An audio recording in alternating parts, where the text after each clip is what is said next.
Hi, Hilu? Jilu? I hope I pronounced that right. Well, now that you're here, do you hear me okay? That's kind of what matters. For those of you that are here, let me know I'm hearable.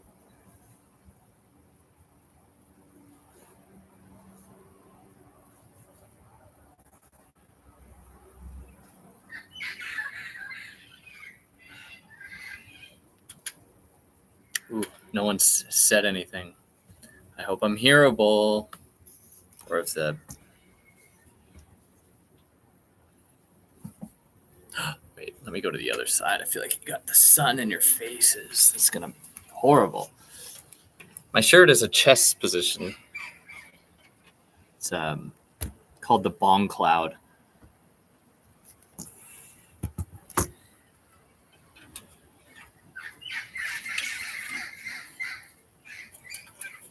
That's better. Oh my goodness. Whoa. Roberto Esposito. Well, that's a deep cut. What do you mean, Roberto Esposito?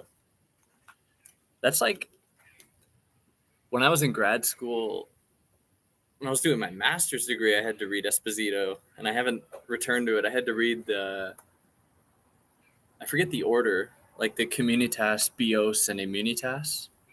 Maybe I should read it again. I don't know.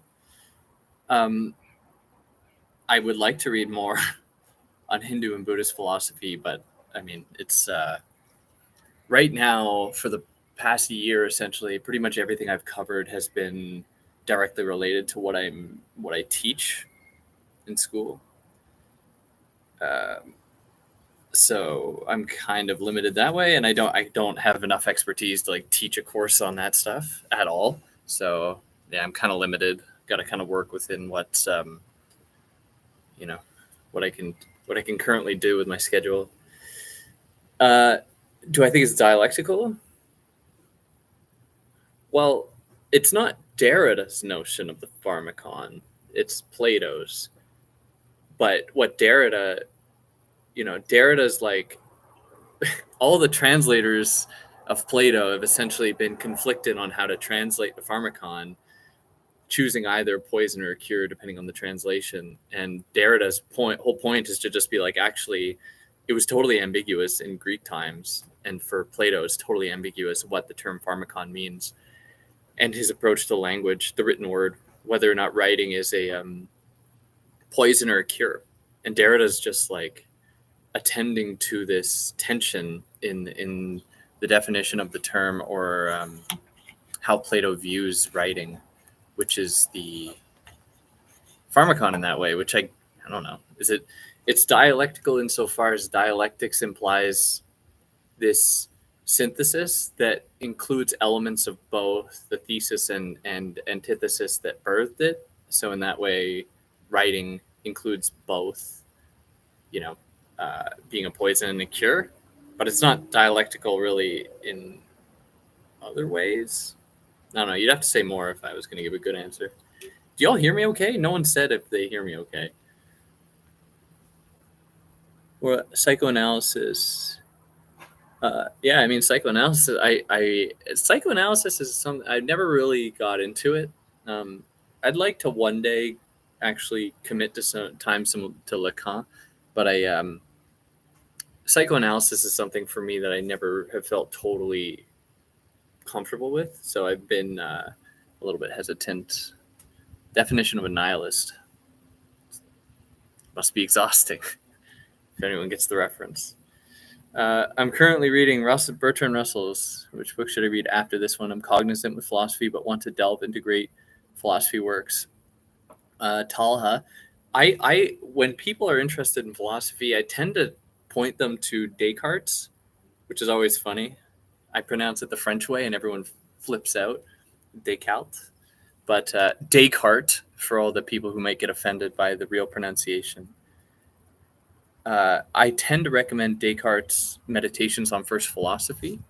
It's really a great entry point into philosophy and thinking like it.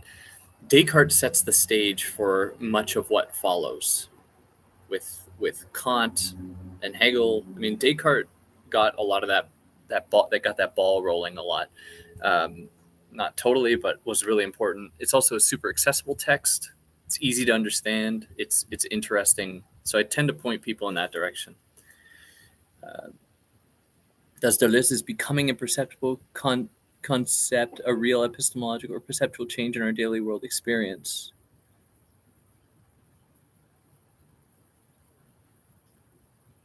I don't know. I think I have always struggled with Deleuze and Guattari. We always erase Guattari in this, but these kinds of becoming things and all that. This is mostly Guattari, but I tend to struggle with these ideas. All of what I will say, like the praxis, like how to become a body without organs, how to blah blah blah blah blah. In Deleuze and Guattari, I find to always be very faintly sketched, but very enthusiastically sketched. And so I've never really understood what it means to put into practice, especially because I'm a pretty committed Foucauldian. So I think that I tend to struggle with some of Deleuze and Guattari's, some of the faith that Deleuze and Guattari approach our world with, and how to actually change oneself and become.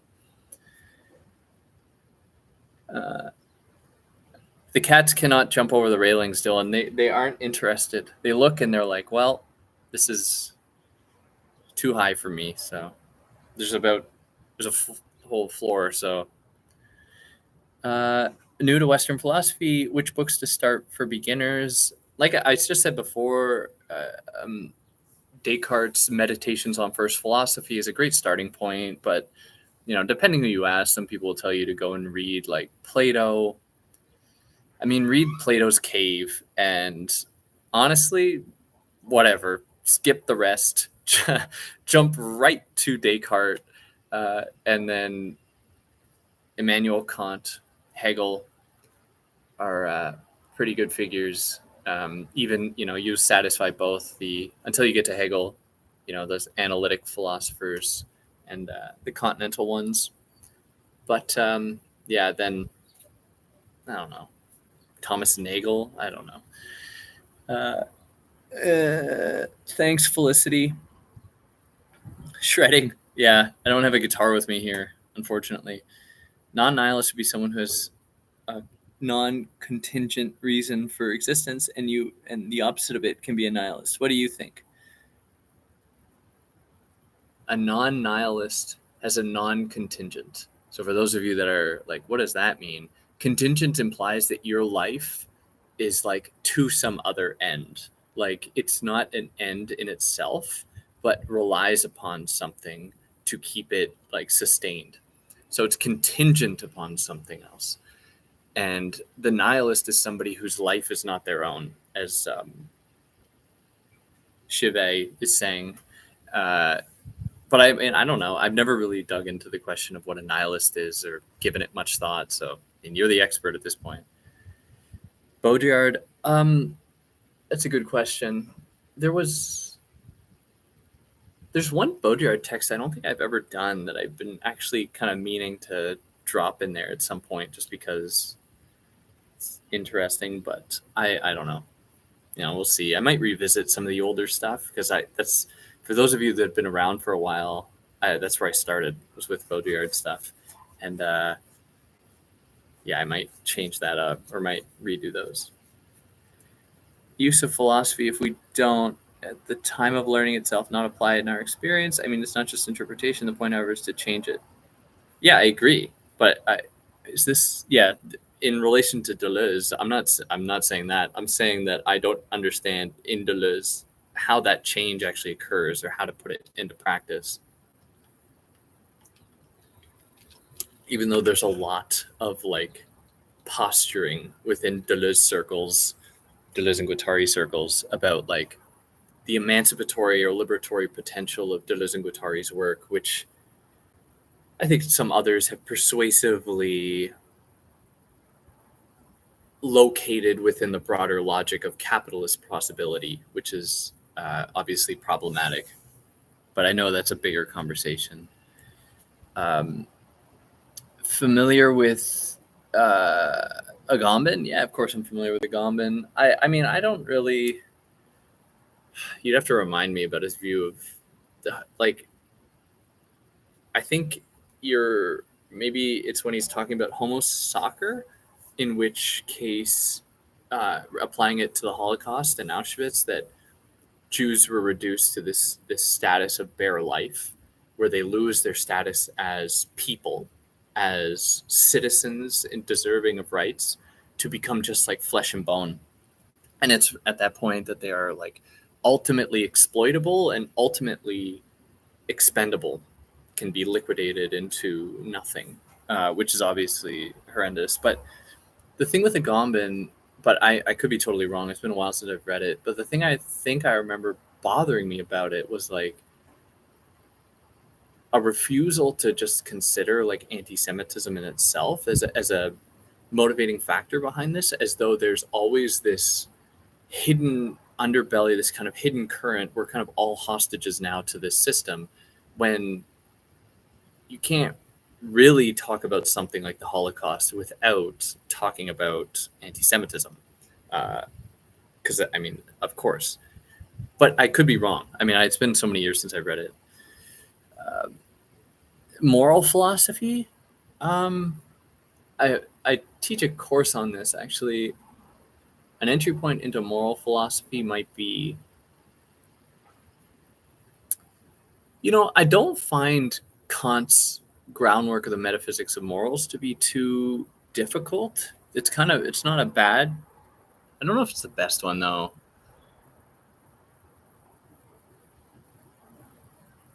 I don't know. It's, you could go back to Aristotle really might be best, and the Nicomachean Ethics might be the best place to start if you want, full range cycle here. Have you read? I haven't read The Denial of Death, unfortunately. This is embarrassing, but I've actually never read Sartre. I know I have to change that at some point. So I have no idea what Sartre's idea about being in itself is. What do you think of the criticism against most postmodern thinkers, especially that their idea is not translating to the Middle Eastern actual field? I'm not totally sure, like, what you mean. Like, you mean that, like, for example, like the panopticon isn't relevant to the types of oppressions that people in the Middle East experience? I don't really know. Because I think some of the ideas are certainly applicable, but I just generally, personally, think that understanding, if you're referring to Israel and Palestine now,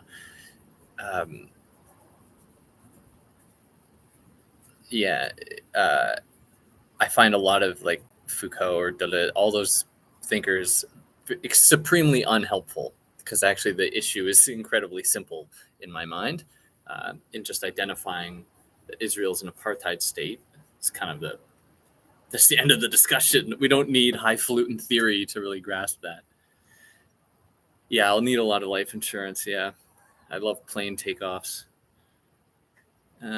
Edward Said. I've done a lot of videos on Fanon, actually, Jones.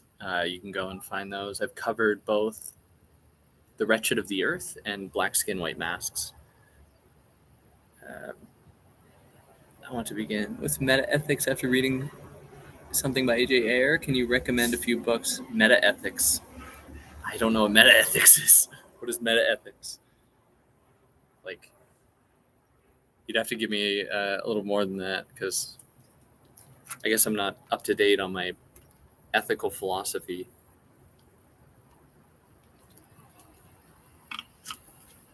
And yes, for the love of, like, ask all the questions.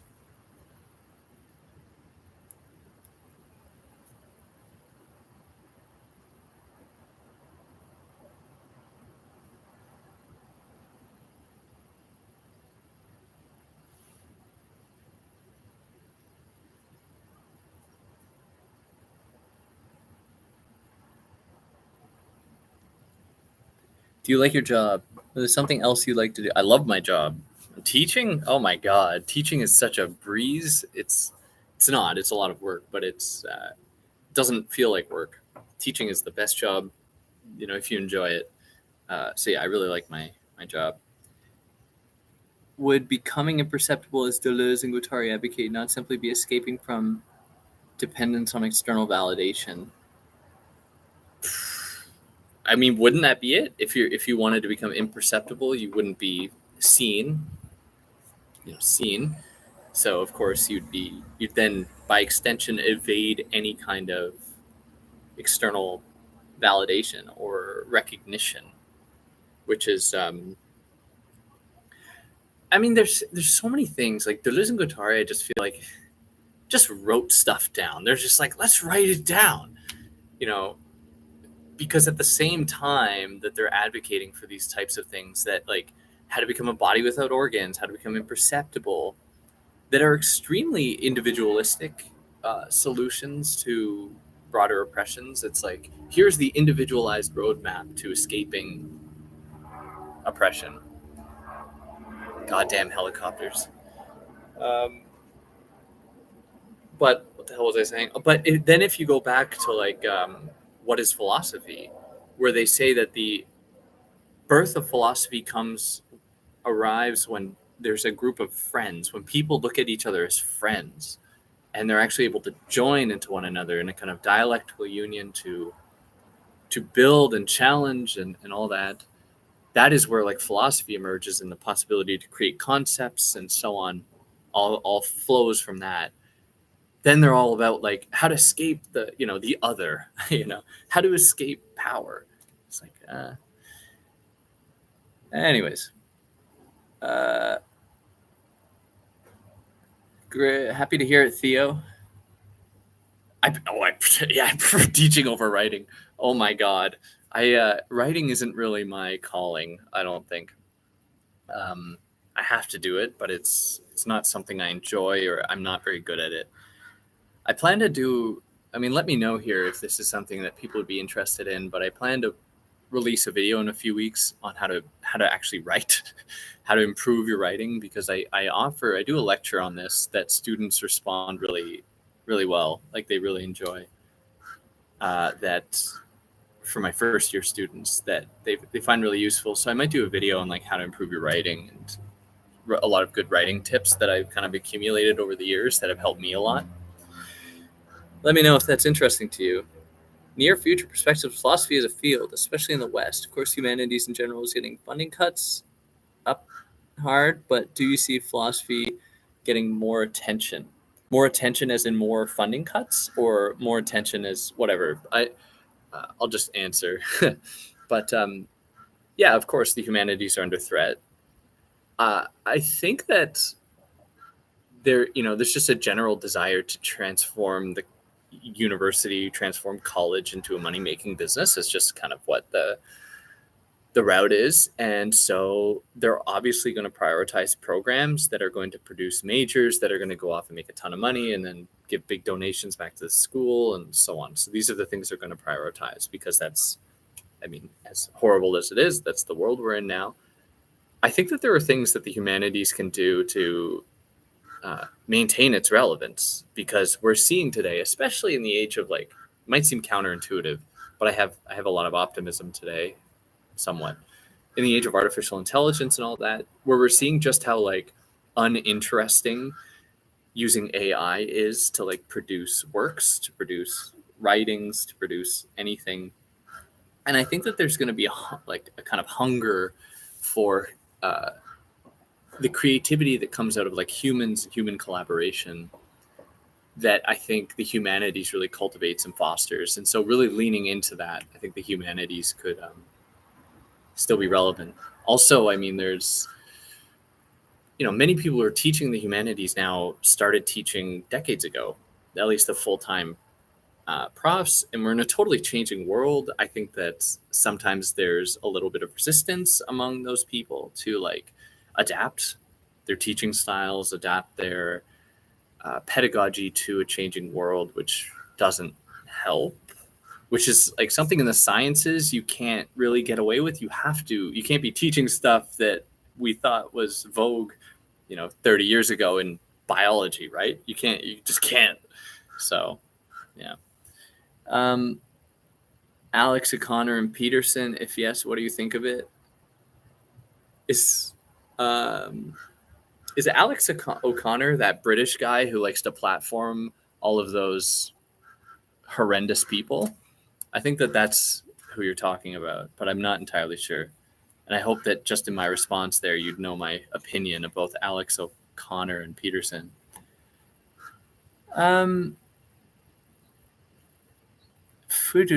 you see the debate? What's your thoughts on Zizek's comments on blaming the book for Nazi using it out of context? It makes the soldiers morally suitable for genocide. I don't know what that you're referring to. Like, I don't know Zizek's comments. I generally just ignore everything Zizek has to say. Are you familiar with the Hegelian e-girls? Not really, to be honest. I've seen like on Instagram like memes about it, but I don't know what it is.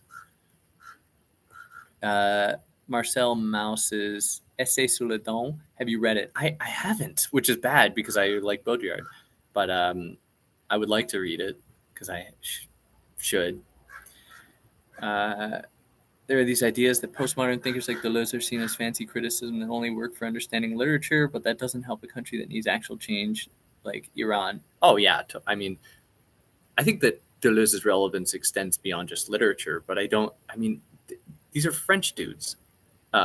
So while Deleuze especially was very sympathetic to and very interested in specifically the kinds of oppressions that Muslim people experience in the Arab world, but from various different forces, I think generally, and I think he would totally have agreed with this, that like his ideas, he's not informed by that. He wasn't totally aware of what was going on. And I don't think he would be like, you must take my philosophy and apply it here. No, that would be silly. Deleuze's view of dialectic, could you elaborate on it? Was he against it? I don't remember his view of the dialectic. Where does he write about that? Because for me, Deleuze is still a little bit of a unknown for me. I've never really read Deleuze on his own. I've read Cinema, both of the Cinema books. Didn't understand them, to be totally honest.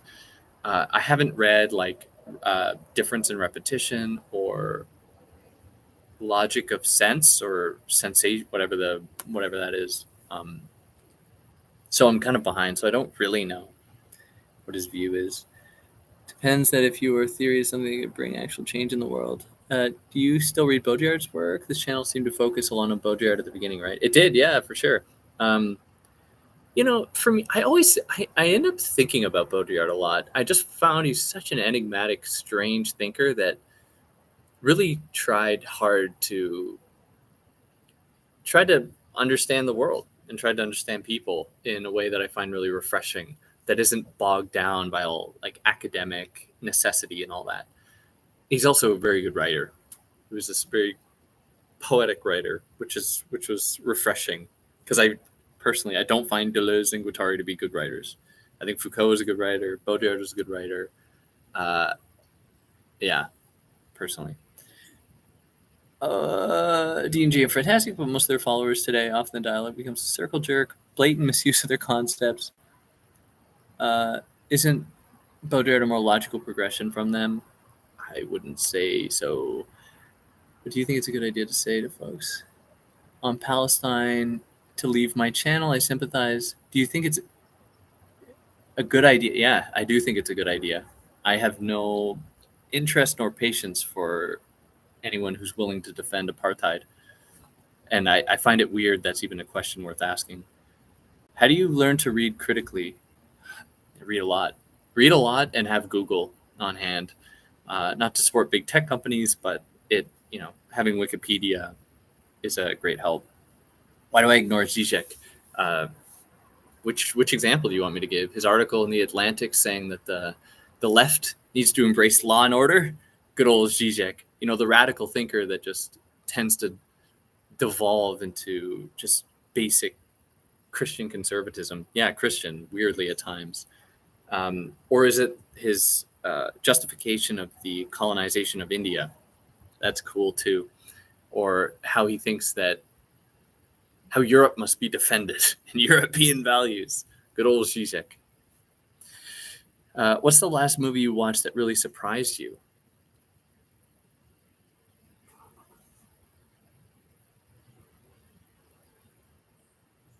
I don't know. I haven't really watched. Um,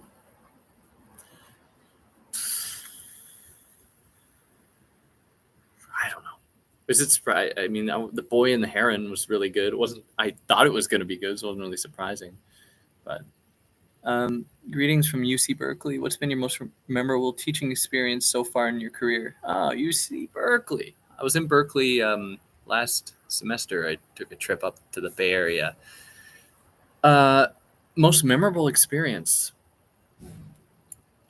I had a student come up to me because of all my YouTube stuff, who wasn't one of my students, who was enrolled in one of my classes, and then she had to drop it because of she had to take another class and conflicting stuff.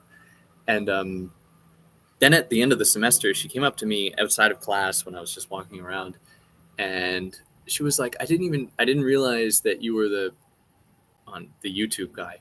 She's like, you're the reason I'm got into teaching and wanted to be a teacher, and she's going to pursue her master's of education at Stanford. And I thought that was for me, that was a really memorable experience. To have that confirmation of having that kind of an effect on someone. He writes about it on his book on Nietzsche, which I haven't read. Few movies and music recos. Movies. Like I said, Boy and the Heron was great, but I mean, that's just Studio Ghibli. I mean, they're all good.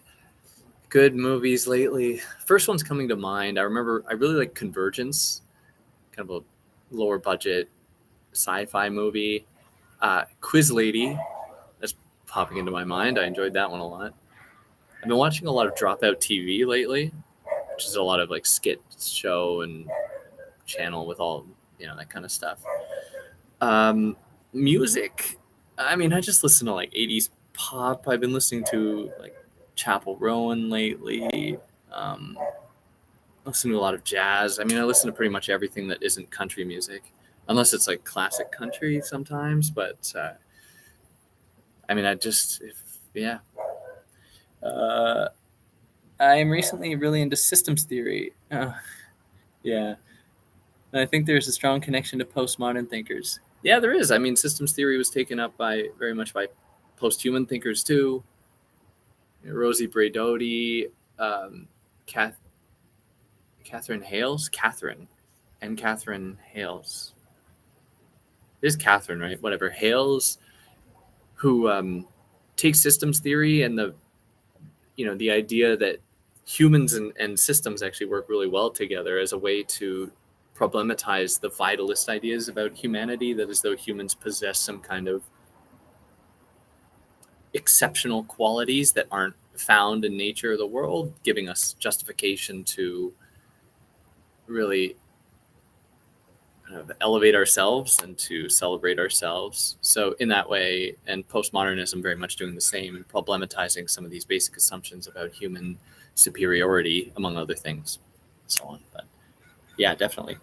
Is there a way for someone who reads philosophy as a hobby to really understand critical theory books? Is there a roadmap that you need to follow before engaging with it?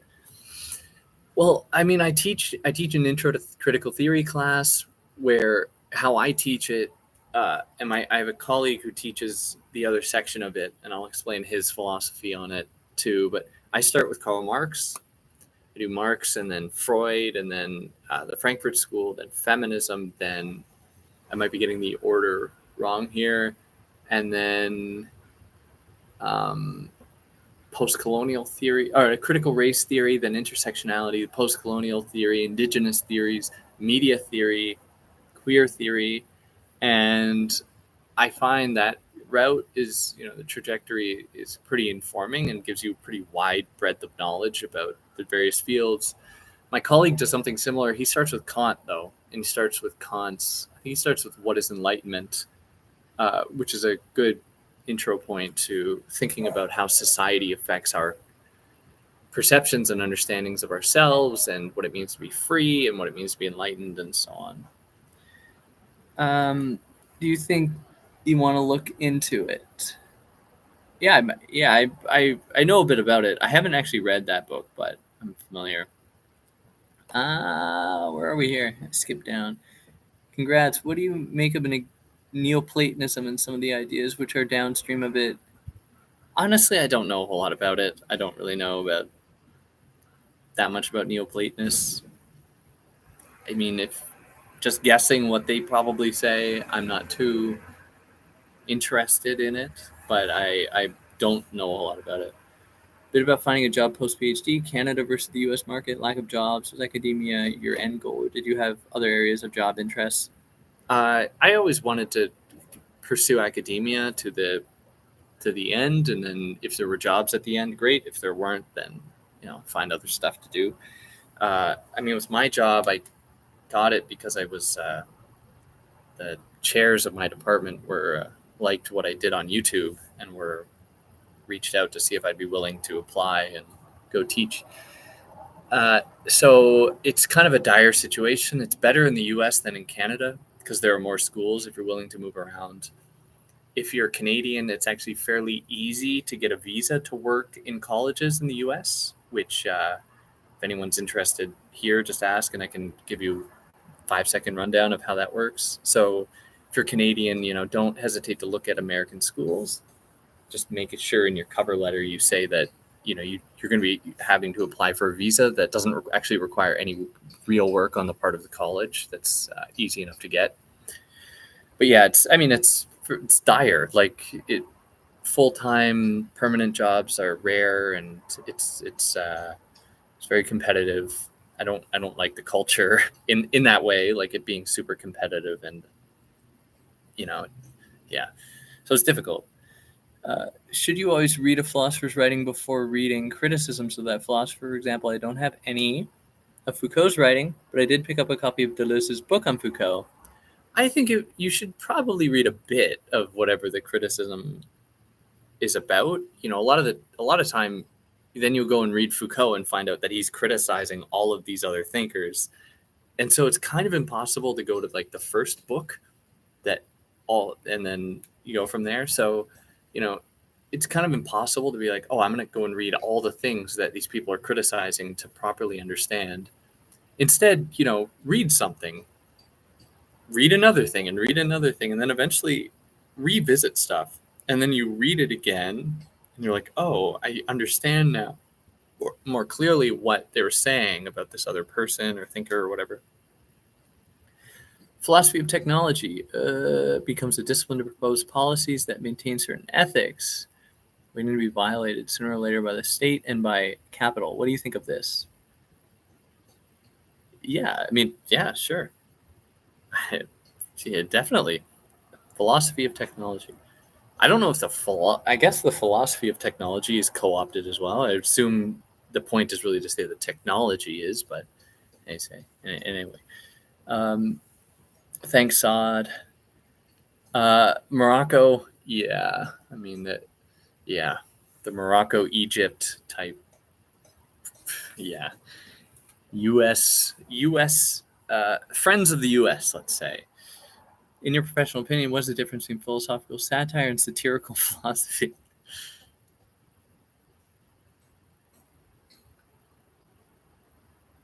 I don't know. Satire that's, I don't know. What's the difference between satire and parody? It's like satire that tries to approach philosophical themes versus philosophy that tries to be satirical. I'm just restating your question, but I don't really know. Was Baudrillard critical of The Matrix because the filmmakers missed the Platonic aspect by portraying the simulacrum as something familiar when we wouldn't know what is outside the cave? No, that's not. The issue was that for Baudrillard, the issue was that the makers, the Wachowski sisters, were too committed to the Platonic, the Platonic image concept. So the idea from Plato is that you can escape the cave and enter reality, and that takes like work or whatever. And that's exactly what happens in the Matrix. There's like a way to escape.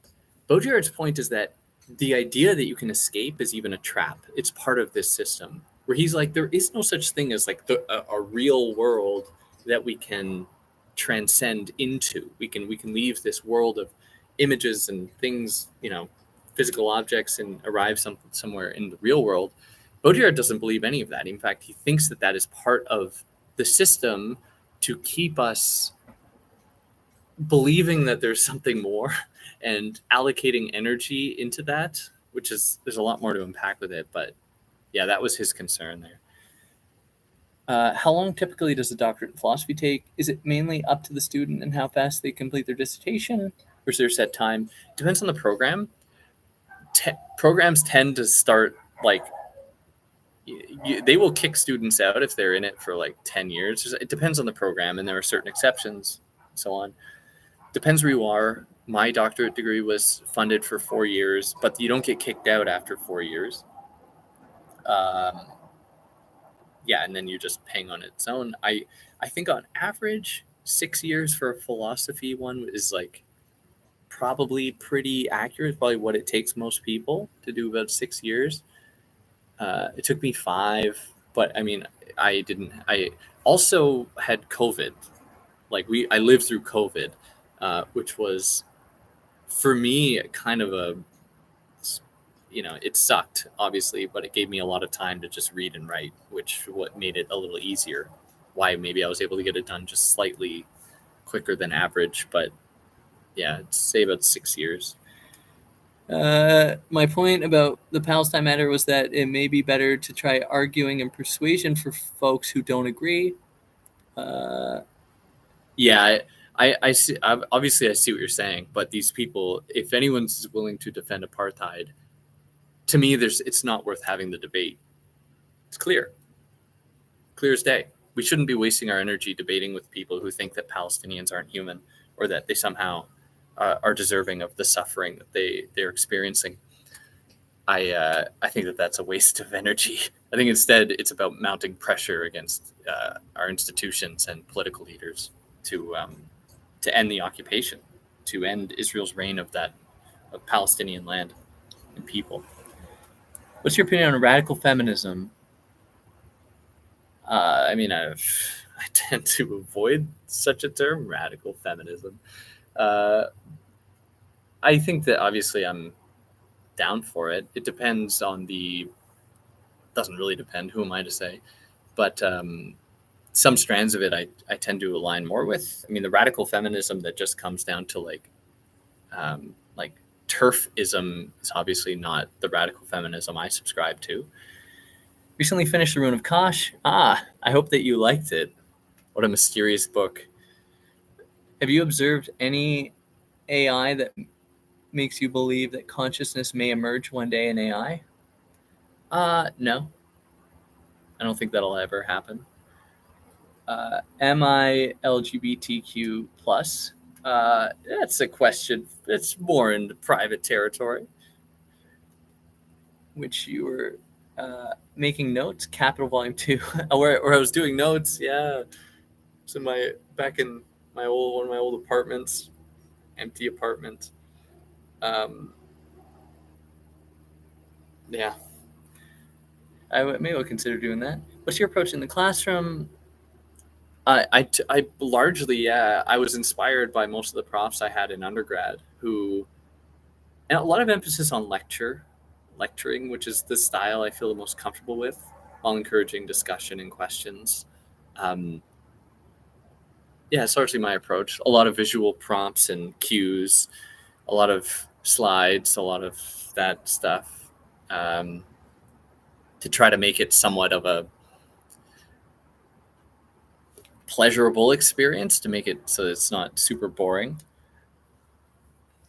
Do you think Spivak is still as important a philosopher as she entered the scene back then? Oh, totally. Spivak is extremely important.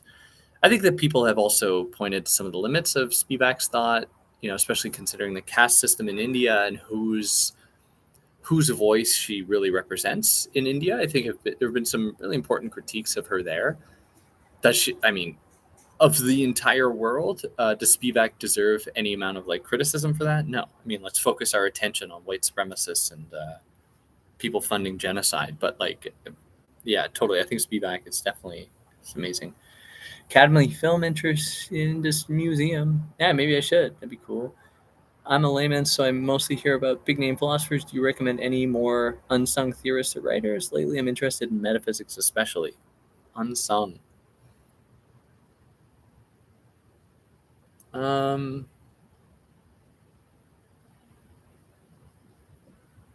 don't know. In the chat, you do that. He didn't know Jesus. Have you read The Fourth Political Theory? I have not. I don't know what that is. Thanks, Sean. American Pragmatism. No, I don't really have any thoughts on it. What are the other philosophy YouTubers or podcasters you would recommend? I would recommend? I mean, they're all good, aren't they? Like Philosophy Tube and Overthink and One Dime. I mean, yeah, whatever the other ones are, I think that they're all pretty good, right? What do you think Adorno would say about the Marvel universe? I mean, just culture industry churning out the same assembly line, movie production, no art or creativity applied to it, just to make people content with their lives under capitalism. That's essentially short. Gabriel Rockhill's critique of critical theory and Western Marxism is inoculating bourgeois philosophy that shuts down actually existing socialist practices. Sure. I've never read Rockhill, but if that's what he says, I mean, that's probably a good point. I think Western Marxism is, it's been defanged, if it was ever fanged. Fourth Political Theory is Dugan's big book, isn't it? Could be. Haven't read it. ISB. I really like Critical Legal Studies. Recommend to you. Yeah, I should check it out. Foucault's idea of the death of man as a new episteme come true, as AI taking over humanity, making us irrelevant. I know this was not Foucault's point. Yeah, it wasn't Foucault's point, but his point was already that man doesn't exist. I mean, man is the human is a creation of various imbricating forces acting upon bodies and relations to construct some object that is the human, that is malleable to various institutional interests and can be shaped and molded to fit those interests. And AI, I think, is like, it's kind of a trap. I mean, AI largely, it's artificial intelligence meant to make us think that there's anything intelligent about it and that there's anything really artificial about it. I mean, at the end of the day, we're kind of just like AI. We are artificial. I mean, there's nothing more real about us than AI. But at least we, I hope we're aware of it. There's people, some people aren't, I guess, but I don't know if it's totally answering your question. Philosophers in terms of best or most mature philosophers in terms of moral philosophy. I haven't really read too much like recent moral philosophy. I like Kant. I like Locke. I know that they're, so-called classic liberals. I think that there's some interesting stuff there. Aristotle, yeah. Have you explored any of the Muslim philosophers? I haven't. No, I haven't had any time to really engage with any. Someone asked before about Buddhist philosophy to engage with any philosophy from any other settings, really, because I'm pretty much beholden to whatever I'm teaching. That's the stuff I'm reading, and that I can cover here. That's all I really have time for, unfortunately, which is a shame. Lord, twice today before my post-colonial theory class, you helped me understand quite a lot. Thanks. Happy to hear it, Meowshi. What do you think of the quote, fascism should not be debated but smashed? I agree. What is there to debate? It's like, fascism is good. It's not even like, even if you look at the entire political spectrum, everyone is opposing fascism in their own way. You get the hardcore conservatives who, say we need guns in our homes to fight against the state, essentially fight against fascism. You have the, whatever the liberals are saying. It just seems like not even worthy of consideration. Still not really baking. No, a little bit too busy for that now. She's actually teaching a course this year as well, which is very exciting for her, and doing other work. So she's really busy, but she's good otherwise. What might he have approved of? He really liked. Baudrillard was funny. He liked like pop movies. So he liked A Minority Report. He liked. I think he talked about Synecdoche, New York would definitely be more Baudrillardian than The Matrix. Any film that really toes the line between reality and simulation for him without creating a neat division between the two would be closer to Baudrillardian than The Matrix. To give you an idea. Liberalism, socialism, fascism, 1, 2, and 3. Then fourth, political theory is Dugin's philosophy. Oh, I see. Cool.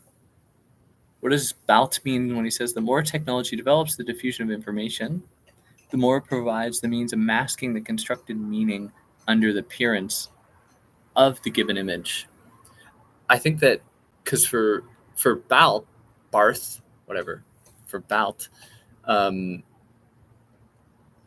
when part of I'm understanding this in relation to his idea of myth, where for him the idea of myth is that it's kind of like ideology. In our world, we subscribe to various myths that we are not aware of, like how to walk in the world, how to act in certain spaces, what national figures do we celebrate and never question. So in that way, when we are bombarded with images, we're spending all of our time just like processing them. We never actually have this like moment to actually sit down and be like, is there anything real here? What is the true thing? When we're just like getting all this data, we can't even like sift through it. Buddha's method of observing the observer. I don't know if that's, but I don't really know if that's for me. I don't really have any attachment to Buddhism. I've never practiced it. I don't know. I don't really know much about the process. I think that it would be a little bit problematic for me to just be like, all right, I'm here, teach me this stuff, I would have to do a lot of work first, I think. Baudrillard rendered all forms of critique toothless. From a Baudrillardian point of view, anything grounded in the real collapses. Yeah. That's it. If you read his short text, I get my students to read his short text, Why Theory, in which he makes that case that essentially theory is, as soon as it tries to commit to the real, then it's lost. It has to embrace illusion. It has to embrace ambiguity. It has to embrace possibility, which is what I really take from that. I would definitely say she is. I think that we are all more or less. Man, was he very dense? Thanks, Dawood.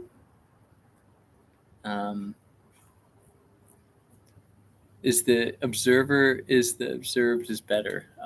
The observed is better. Ah, nice. So where's everyone from here? Some people are saying some Middle Eastern nations. Any other places? Do I think Nietzsche's idea has some fascist leanings since the Nazis revered him as their philosopher? Yeah, of course. I don't. There's a whole camp of people trying desperately to like fit Nietzsche into like some kind of left-wing political project. And while you can find traces of like maybe things that resonate with, progressivism, I think generally not. It's just clear as day in the genealogy of morality, which I'm teaching this week actually. But in the first essay, he's just like, when he talks about ressentiment, when he talks about slave morality, and he's like, people who find value in their lives in caring about others are like essentially just, weak or meek. I don't have any real patience or anything for that. And I find it is like, yeah, in a lot of ways is a template for fascist political projects, I think.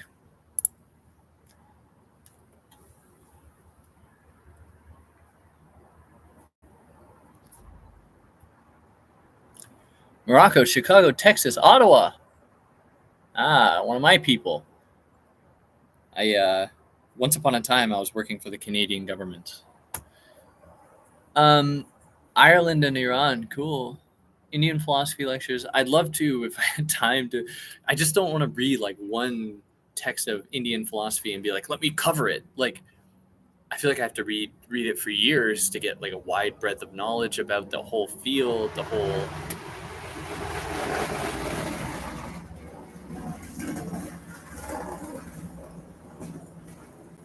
Sorry, Jesus. Um, Before I feel comfortable talking about it, the canvas. I'm gonna be in Gaspé in October. Actually, my grandfather just passed away, and his funeral will be held in October 12th in Douglastown. So I will be in Gaspé for a few days. Would you ever do a stream with your family? Maybe. I don't know if that's something my family would want to do, though. Maybe. Obviously, I like Gramsci's take on hegemony a lot. Oh, it's okay, Sod. It's part of life, part of growth. He's entered into the cosmic abyss, the infinite. Very eager to see what that's like one day.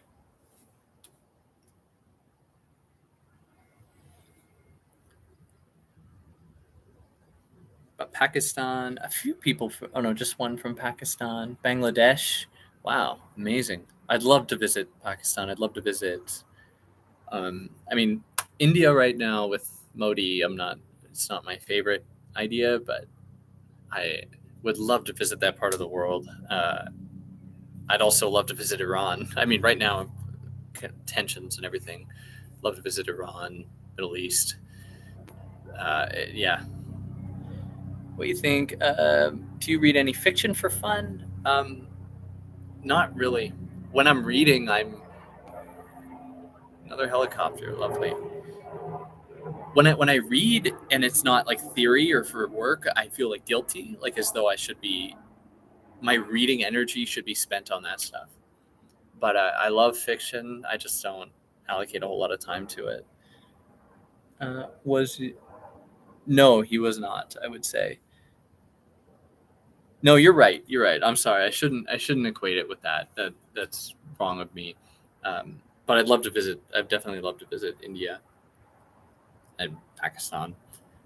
I think that they're wonderful parts of the earth, and there's so many great people who've reached out from India who I'm sure would be willing to give me recommendations of places to visit if I happen to be in their part of India. It's a very big country. Dependency theory. I don't really know what that is. Is that like a relationship thing? I don't really know.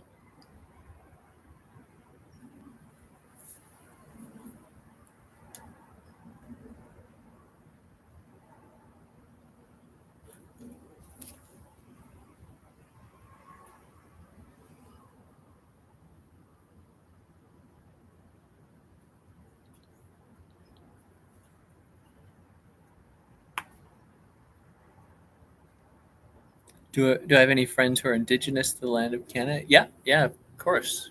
Many.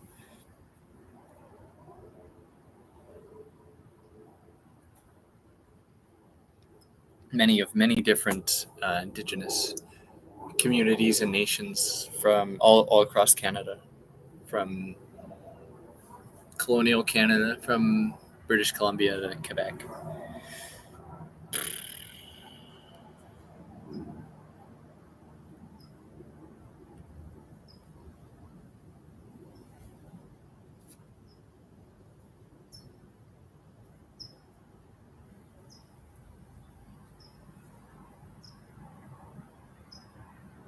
Would I ever would I ever stream with my indigenous friends to highlight their stories? I mean, that'd be a great idea. I should just do more videos with my Indigenous friends,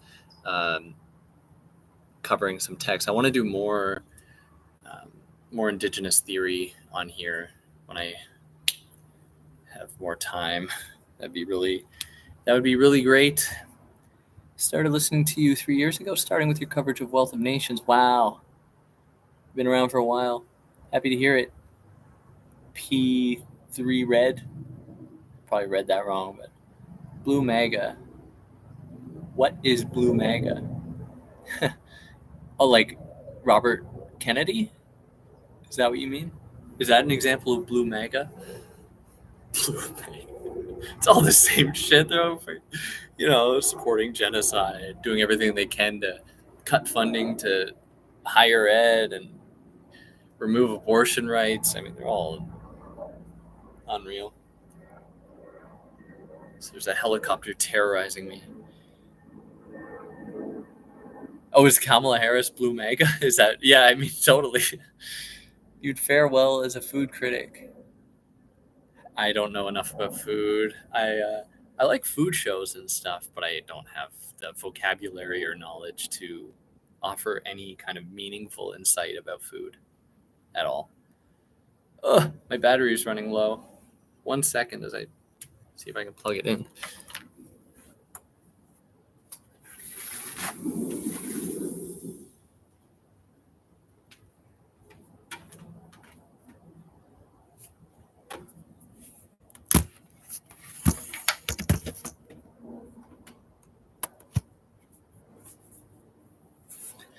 Is it charging? Oh.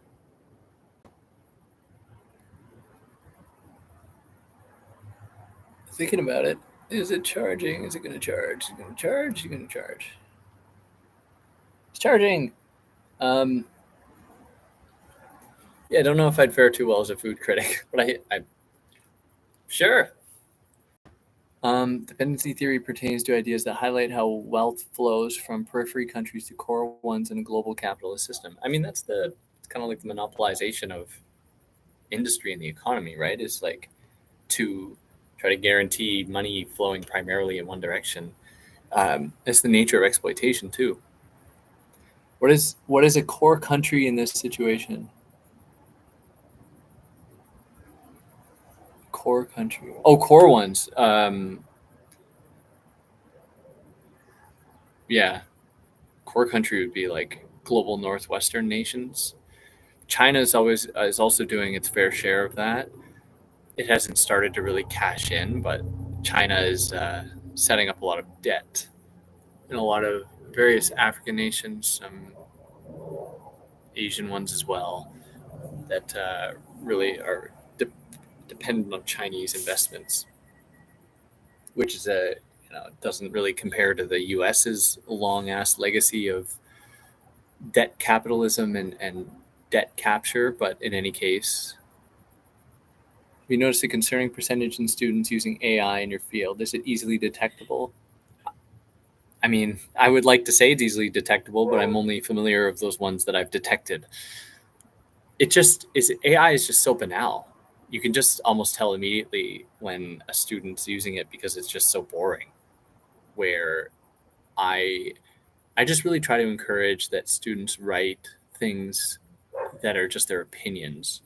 And opinions are, you really get a sense of their writing style and who they are that AI can't really capture, not very effectively at least.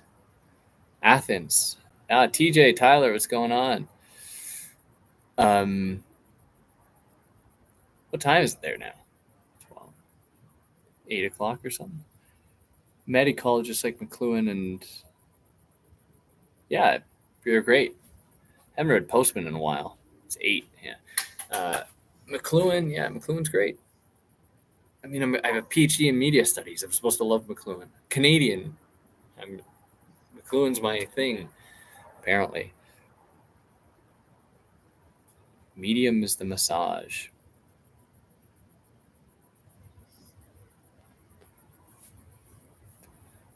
Several names, unequal exchange. Yeah, sure.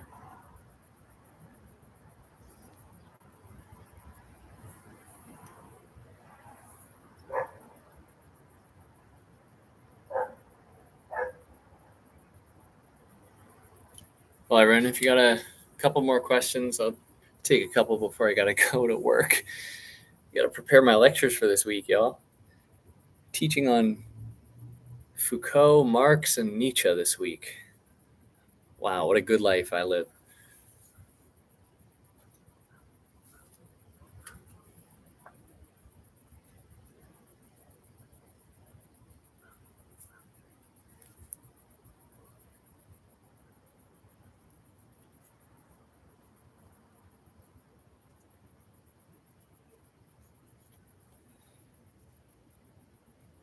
Recording classroom lectures, I've thought of it. I probably wouldn't do it with actual students in the room because obviously, but I've thought of just like, I need a better camera and an actual good setup to do that. I'd like to though. I'd like to. I think that would also make making content a lot easier. I think I do it pretty. I think I could do it okay. So yeah, misusing philosophical terms often irks me. Thinkers giving different meanings doesn't help. Harder to have political theoretical convos with friends because of this. Any advice?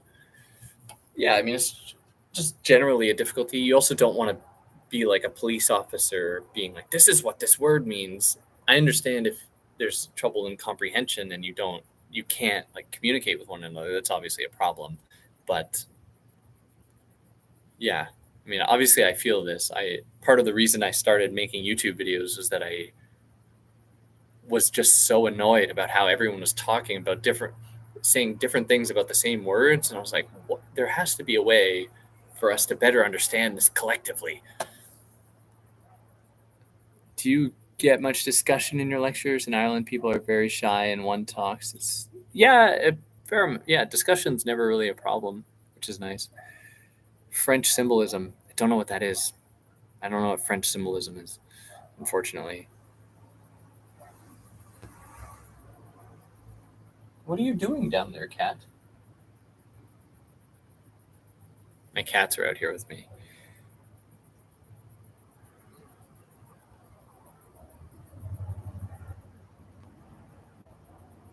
If you could live stream debate with Cuck Philosophy, would you? He likes Nietzsche. Debates. I'm just generally opposed to that format. I find debates are meant for clicks, not for knowledge. I think. I'm not interested in just like, you know, appealing to the own the libs debate crowds. A discussion, though, yes.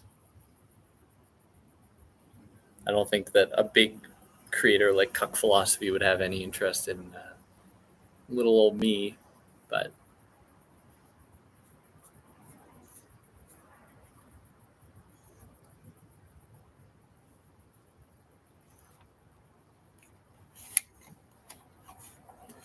alrighty, y'all. Oh, there's some more. Okay.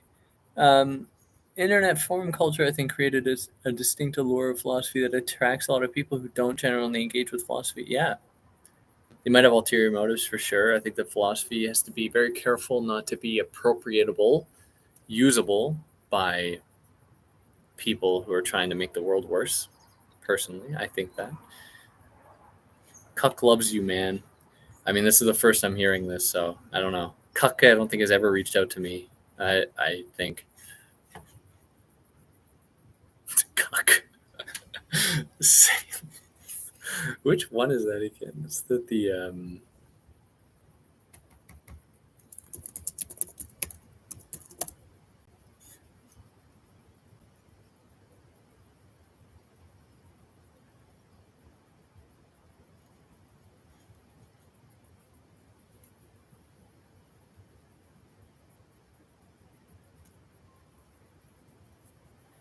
other channels you regard as truly propagating various philosophies that misrepresent and dumbing them down, at least the least?